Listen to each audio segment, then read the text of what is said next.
6 अक्टूबर 2025 की सुबह लगभग 3 बजे 3 लोग एक के आदमी के फ्लैट में घुसते हैं और उसको चेयर से बांध देते हैं और साथ में ही फ़ोन की वायर से उसका गला तोड़ देते हैं और उसके बाद उसके बॉडी के ऊपर पेट्रोल, घी, तेल फेंक देते हैं और उसके फ्लैट में जो सिलेंडर था उसका वाल्व खोल देते हैं और पूरे फ्लैट में गैस भर देते हैं। कुछ टाइम बाद जब गैस पूरे फ्लैट में फैल जाती है तब वहाँ आग लग जाती है और रमेश की बॉडी जल के बिल्कुल खराब हो जाती है। सबको लगता है कि यह एक हादसा था और वो जो 3 लोग घुसे थे उन्होंने ये सारा इसीलिए किया था ताकि सबको लगे ये एक हादसा है। सबको लगा यह एक अनहोनी है और जो रमेश है वो उस अनहोनी का एक विक्टिम है। लेकिन जब पुलिस ने थोड़ी जांच की, कैमरे देखे तो उसमें दिखा कि उन 3 लोगों में से एक को रमेश बहुत अच्छी तरीके से जानता था। इवन वो उसको प्यार करता था। इस क्राइम के पीछे एक बहुत बड़ी मास्टरमाइंड क्रिमिनल थी जो कि रमेश की लिविंग गर्लफ्रेंड थी जिसका नाम अमृता चौहान था। वो 21 साल की थी और रमेश के साथ ही रहती थी। फिर अमृता चौहान ने अपने बॉयफ्रेंड के खिलाफ ही ऐसा कदम क्यों उठाया? ऐसा क्या हुआ था उन दोनों के बीच जो अमृता चौहान को अपने बॉयफ्रेंड के खिलाफ भी ऐसा कदम उठाना पड़ा? जब पुलिस क्राइम सीन पर पहुंची तो उनको भी यही लगा कि ये एक हादसा है और रमेश इस हादसे का विक्टिम है।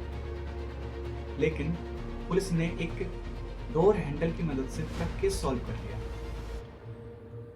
अमृता और रमेश की लव स्टोरी शुरू हुई थी नोएडा के एक जॉब इंटरव्यू से। मई 2025 अमृता ने अप्लाई किया था एक रिसेप्शनिस्ट की जॉब के लिए। वहाँ ये दोनों मिलते हैं, बातें करते हैं। तब इसके बाद उन्होंने एक दूसरे से नंबर एक्सचेंज किए। बहुत फ्रिक्वेंटली एक दूसरे से बात होने लगी, कॉल्स पे, चैट्स पे। वो डेट्स पे भी जाना शुरू कर दिया उन्होंने। डेट्स पे मिलते थे, एंजॉय करते थे। फिर उन्होंने रियलाइज़ किया कि वो प्यार में है एक दूसरे के। तो उसके बाद जब वो रिलेशनशिप में आ गए थे तो उन्होंने डिसाइड किया अब हम लिविंग रिलेशनशिप में रहेंगे। रमेश जिसका फ्लैट गांधी विहार नॉर्थ दिल्ली में था वो दोनों वहाँ रहने लग गए साथ में। आप लोगों ने एक चीज़ नोटिस की होगी, जितने भी रिलेशनशिप क्राइम होते हैं उनमें एक चीज़ कॉमन होती है कि स्टार्टिंग में रिलेशनशिप में बहुत फास्ट सब कुछ हो जाता है, उसके बाद उनका रिलेशनशिप बहुत ज़्यादा टॉक्सिक हो जाता है। बाद में टॉक्सिसिटी बढ़ जाती है बहुत ज़्यादा। ये चीज़ हर एक रिलेशनशिप में कॉमन दिखी है जो ऐसे क्राइम हुए। ऐसा इसलिए होता है क्योंकि जो कपल्स होते हैं वो एक दूसरे को समझने का टाइम नहीं दे पाते। बाय द वे जो रमेश था वो 32 साल का था और यूपीएससी की तैयारी कर रहा था। अमृता 21 साल की लड़की थी जो कि बीएससी फॉरेंसिक साइंस कर रही थी और अमृता का एकेडमिक बैकग्राउंड पूरा इस केस से डायरेक्टली जुड़ा हुआ है। रमेश अपनी यूपीएससी की तैयारी में काफ़ी बिजी रहता था और अमृता सोशल मीडिया पर रील्स डालती थी बना कर। वो खुश दिखने वाली रील्स अपलोड करती थी और बॉलीवुड के गानों पर लिप सिंक भी करती थी। लविंग रिलेशनशिप में रहते हुए उन्होंने काफ़ी इंटीमेट और प्राइवेट फोटोज, वीडियोस। उनको इस बात का अंदाज़ा भी नहीं था कि ये आगे चलकर उनके बीच का जो कॉन्फ्लिक्ट है उसका कारण बनेंगे। कुछ सोर्स के मुताबिक रमेश ने ये वीडियो सीक्रेटली रिकॉर्ड की थी और इनको अपने हार्ड डिस्क के अंदर सेव करके रखा हुआ था। वहीं कुछ सोर्स बोलते हैं कि यह वीडियोस अमृता के कंसर्न से ली गई थी। खैर जो भी हो, लेकिन बाद में जब अमृता ने इन वीडियोस को रमेश से डिलीट करने के लिए बोला तो उसको कर देना चाहिए था, लेकिन उसने नहीं किया, उसने साफ मना कर दिया। जब अमृता को पता चला कि रमेश ने उसकी सारी फोटोज वीडियोस अपने हार्ड डिस्क में सेव करके रखी हुई हैं, तो वो इस बात से काफ़ी अनकंफर्टेबल फील करने लगी। उसका दिमाग हमेशा वही सोचता रहता था कि मेरी वीडियोस लीक ना हो जाए, ठीक है।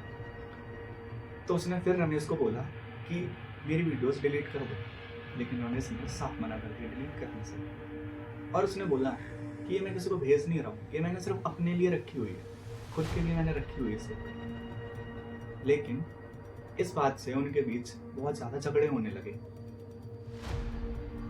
अर्ली अक्टूबर फिर अमृता ने एक बार रमेश को बोला मेरी वीडियोस डिलीट कर दो, लेकिन रमेश ने इस बार वीडियोस को भेजना शुरू कर दिया और वो अमृता को कंट्रोल कर रहा था। यह एक तरीके का ब्लैकमेल था और उसने कहा कि अगर तुम मेरे साथ नहीं रहोगी तो मैं इन वीडियोस को और लोगों को भी भेज सकता हूँ। पुलिस स्टेटमेंट के मुताबिक रमेश अमृता को अपने साथ रहने के लिए मजबूर कर रहा था।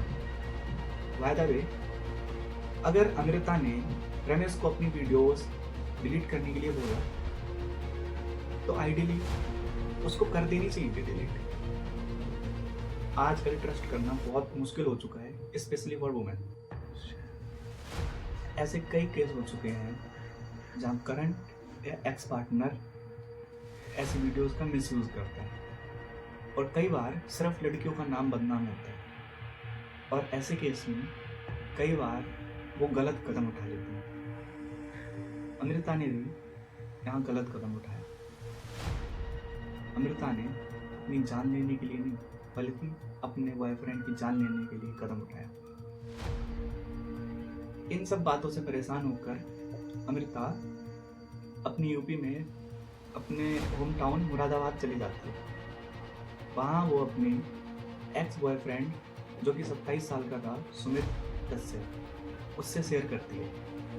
ये सारी बात सुनने के बाद सुमित को बहुत गुस्सा आता है और वो डिसाइड करते हैं कि रमेश से बदला लिया जाए। पुलिस के पास जाना एक सही कदम हो सकता है, लेकिन उन्होंने ऐसा नहीं। सुमित गैस सिलेंडर डिस्ट्रीब्यूटर था और गैस एजेंसी में काम मैनेज करता था।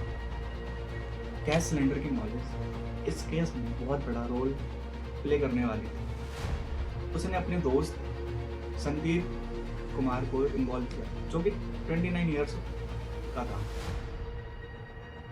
वो एक SSC CGL एस्पिरेंट था जो कि मुरादाबाद पुलिस लाइन में कॉन्ट्रैक्चुअल बेस एम्प्लॉय था। उन्होंने डिसाइड किया कि हम रमेश के फ्लैट में जाके रॉबरी करेंगे। वो हार्ड डिस्क को चोरी करने का प्लान था। लेकिन 5 अक्टूबर को जब अमृता फ्लैट पर जाती है तो वो देखती है वहाँ हार्ड डिस्क है ही नहीं। यह केस का टर्निंग पॉइंट था। अगर वहाँ हार्ड डिस्क उन्हें मिल जाती फ्लैट पे तो एक रॉबरी का केस होता। 6 अक्टूबर की रात तीनों मास्क पहन के फिर से रमेश के फ्लैट में गए। वहाँ उन्होंने रमेश को चेयर से बांध दिया और उससे पूछा हार्ड डिस्क देने कि हमें हार्ड डिस्क दे, हम तुझे छोड़ दें। बहुत ज़्यादा बहसबाजी हुई। रमेश ने हार्ड डिस्क देने से साफ मना कर दिया। तीनों उसके ऊपर हैवी थे। सुमित ने फ्रस्ट्रेशन में आके मोबाइल चार्जर की वायर से उसका गला घोट दिया। उसके बाद गैस सिलेंडर का बाल खोला और लाइटर से आग लगा दी। 39 मिनट्स बाद तीनों फ्लैट से बाहर गए और उसके बाद ब्लास्ट हुआ। बेसिकली ये ब्लास्ट इसीलिए करा था उन्होंने ताकि एविडेंस पूरी तरीके से मिट जाए और लोगों को लगे कि यह एक हादसा था। शुरू में पुलिस ने इसे एक एक्सीडेंट माना, लेकिन पेरेंट्स के डाउट के बाद CCTV कैमरा चेक किया गया तो अमृता की मूवमेंट इन्वॉल्वमेंट नजर आई। उसने गेट को लॉक करने के लिए फेंसिंग का यूज किया था और अमृता ने अपनी फॉरेंसिक नॉलेज का यूज किया था ताकि ये सारा जो क्राइम था वो एक एक्सीडेंट लगे। लेकिन उनसे कुछ मिस्टेक्स हो गई, जैसे कि फोन लोकेशन। पुलिस ने जब अमृता की फोन लोकेशन ट्रैक की तो उस रात की उसकी लोकेशन उसी फ्लैट से मैच हुई।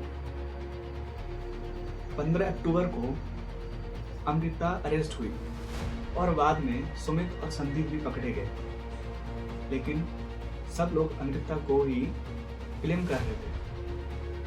ट्विस्ट तब आया जब फॉरेंसिक एनालिसिस में रमेश की हार्ड डिस्क में सिर्फ अमृता की वीडियोस फोटोज नहीं मिली, बल्कि उनको 15 और लड़कियों की इंटीमेट फोटोज एंड वीडियोस मिली। यह साफ हो चुका था कि रमेश एक सीरियल वायलेटर था और जो बाकी विक्टिम्स थी उनकी पहचान नहीं हो पाई क्योंकि उन्होंने कोई कंप्लेंट नहीं करी थी। Case legally open and shut था, लेकिन मोरल डिबेट शुरू हो चुकी थी। लास्ट अपडेट यही थी, पिछले साल जुलाई 2024 में अमृता के फैमिली वालों ने उसे ऑफिशियली अपने फैमिली से डिसोन कर दिया था, मतलब निकाल दिया था। और इस चीज़ का उन्होंने न्यूज़पेपर में फ्रंट पेज पे ऐड भी दिया था कि हम अपनी लड़की अमृता से सारे रिश्ते नाते ख़त्म कर दें।